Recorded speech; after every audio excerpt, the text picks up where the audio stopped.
Todo mundo acha que o celular na mão de um adolescente é só uma janelinha inofensiva para o mundo, né? Mas a gente vai ver hoje, a partir dos relatos do Wagin, que é um empreendedor digital e ajudou a construir a exata tecnologia que hoje tira o sono dele, que o buraco é bem mais embaixo. Vamos desmontar essa ideia perigosa e entender como esses aparelhos são, na verdade, máquinas de precisão milimetricamente calibradas. É muito comum a gente pensar que os mais jovens estão ali na frente da tela, soltos, navegando e simplesmente escolhendo o que querem consumir. Mas a realidade é muito mais assustadora. Esquece essa ideia de passividade. Quem segura um smartphone hoje está, na verdade, segurando um equipamento apontado direta e invisivelmente para o próprio sistema nervoso. E como o próprio Wagin crava, isso não é metáfora, é engenharia. Quando a gente fala do poder que as redes têm de prender a atenção, não é força de expressão, tá? Não foi um acidente genial da tecnologia. A gente está falando de uma máquina de dopamina projetada com dados frios e calculados, com um objetivo muito claro: extrair o máximo de tempo e de atenção, causando um estrago real na saúde mental. Então vamos entrar na primeira parte dessa história, a revolução das GPUs, ou a curva que quase ninguém notou. Para entender como a gente chegou nesse nível de controle, tem um detalhe técnico que mudou o jogo completamente. Até ali por 2012, os algoritmos rodavam em processadores comuns. Eles usavam lógicas bem simples. Sabe aquilo de, curtiu um vídeo de bolo? Toma mais vídeo de bolo. Pois é. Mas entre 2012 e 2016, as empresas de tecnologia começaram a usar as GPUs, que são processadores gigantescos que vieram lá do mundo dos videogames. E foi aí que a coisa mudou de figura. A entrega de conteúdo parou de focar só no que a gente prefere. O sistema ganhou um poder de fogo tão absurdo que passou a conseguir mapear, literalmente, nossos estados emocionais. Na prática, a profundidade disso chega a dar calafrios. Pega o TikTok, por exemplo. O algoritmo não sabe só que alguém gosta de vídeos de comédia. Ele vai muito além. Ele sabe que são 10 da noite, percebe pelos padrões de uso que existe ali um cansaço leve e saca que a resistência emocional daquela pessoa está lá embaixo. Aí, o que ele faz? Entrega cortes de vídeo hiper específicos, com a música certa, no ritmo certo, tudo milimetricamente calculado para garantir mais uns 40 minutos de rolagem de tela. É uma conexão direta, um cabo invisível ligado direto no sistema límbico do cérebro. O que nos leva à parte 2 dessa análise, o verdadeiro cassino que a gente carrega no bolso e as mecânicas ocultas de retenção. O fato é que cada uma dessas gigantes da tecnologia tem um arsenal próprio, e nenhuma delas, nenhuma mesmo, tem um botão de saída pensado para o nosso bem-estar. Olha só, o TikTok usa aquela rolagem infinita igualzinha uma máquina caça-níqueis. O Instagram mistura o desespero do shadow ban, aquela punição que corta o alcance sem ninguém ver, com filtros de beleza que simplesmente não existem na vida real. O YouTube arranca o poder de escolha com a reprodução automática e vídeos cheios de ganchos de suspense. O Facebook joga pesado com a nostalgia e a polarização. E até o LinkedIn entra na dança, mascarando aquele medo terrível de ficar para trás na carreira com a fantasia de desenvolvimento profissional. A regra de ouro é uma só: não deixar ninguém sair. E para entender por que isso é tão devastador, a gente precisa dar um pulinho lá nos anos 50, no trabalho do psicólogo B.F. Skinner. Ele provou por A mais B que a recompensa variável é a engrenagem mais viciante que existe. Funciona assim: se a recompensa for previsível, rapidinho a gente perde o interesse. Mas se for incerta, se a gente nunca sabe o que vai aparecer no próximo vídeo ou qual vai ser a notificação que vai piscar na tela, aí o nosso comportamento vira pura compulsão. A incerteza é o grande motor de qualquer vício.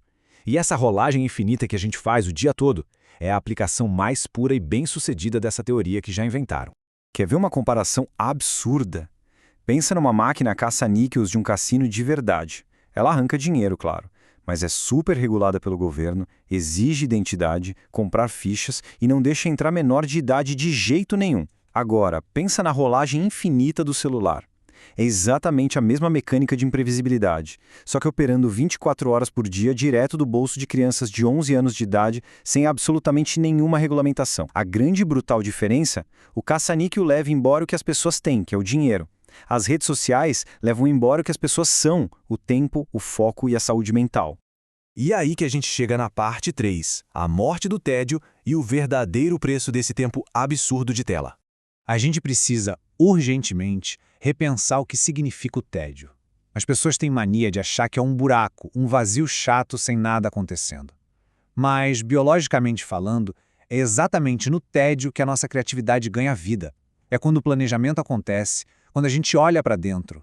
É nesse silêncio absoluto que os jovens encontram seus próprios medos, descobrem do que realmente gostam e formam a própria identidade.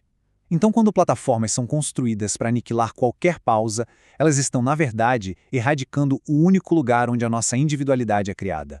E se isso já é ruim, na juventude o buraco é bem mais embaixo. O cérebro de um adolescente está passando por uma calibragem importantíssima de dopamina. Ele está aprendendo ali o que exige esforço e o que traz recompensa. Quando essa fase acontece num ambiente completamente bombardeado por estímulos super rápidos e que não custam nada de esforço, o cérebro se acostuma com o nível máximo. Sabe o resultado? O mundo real, que exige sentar, estudar, construir amizades aos poucos, passa a parecer patologicamente chato. E o pior, não dá para consertar essa alteração cognitiva com um simples final de semana de detox digital. É uma janela preciosa de desenvolvimento humano que vai se fechando, e isso é muito sério.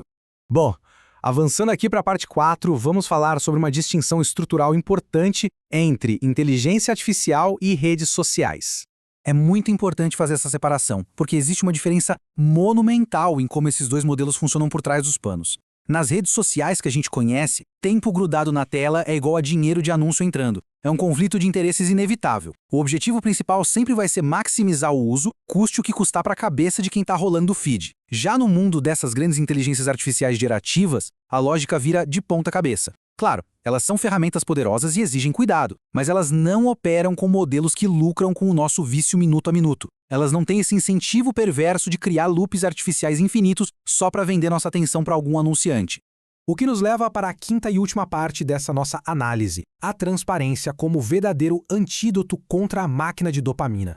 Afinal, o que a gente faz quando aquele conselho clássico de vai ler um livro e usa menos o celular não serve de absolutamente nada contra bilhões de dólares em tecnologia de persuasão? A gente precisa de uma quebra total de paradigma. A batalha diária de quem cria ou educa um adolescente hoje não é contra um criador de conteúdo que fala alto ou posta bobeira. A briga é brutal e totalmente assimétrica. A competição é contra um sistema na casa dos trilhões de dólares. De um lado, a gente. Do outro, engenheiros brilhantes e algoritmos implacáveis com a única missão de capturar e prender impulsos de informação. Aceitar isso eleva completamente o debate. Então ficar só nas proibições cegas não funciona mais. A saída é a transparência radical. Primeiro, a gente precisa entender de verdade como funciona essa arquitetura de retenção.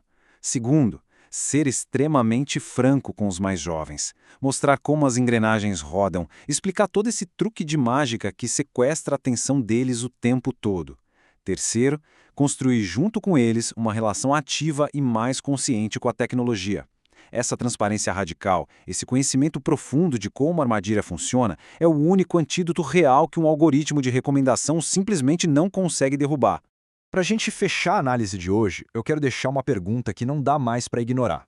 Será que, como sociedade, a gente não está gastando energia demais brigando por causa de conteúdo ruim, enquanto a verdadeira ameaça, que essa máquina trilionária de condicionamento comportamental, roda livre, leve e solta, totalmente desregulada dentro do bolso dos adolescentes? Entender essa ilusão de controle é só o começo do caminho, mas é o passo mais importante.